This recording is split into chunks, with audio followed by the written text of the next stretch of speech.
Today, let's talk about a sensitive but important topic that affects many families: the rising divorce rates among women. It's fascinating that studies show around 80% of divorces are initiated by women.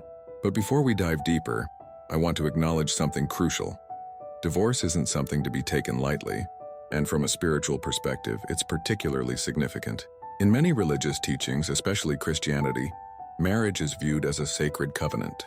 God's design for marriage was meant to be a lifelong commitment, a beautiful representation of unconditional love and faithfulness.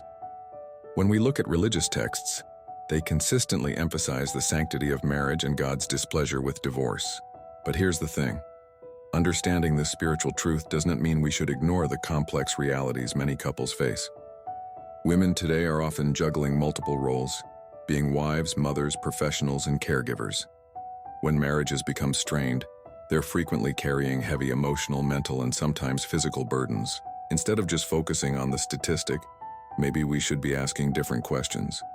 How can we better prepare couples for marriage? How can we create stronger support systems for struggling marriages? What can we do to help couples work through their difficulties before reaching the breaking point?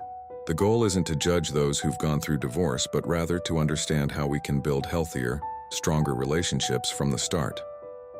After all, marriage was designed to be a source of joy, support, and mutual growth, not a burden to be endured.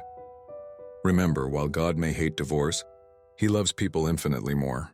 The focus should be on healing, understanding, and creating environments where marriages can truly flourish.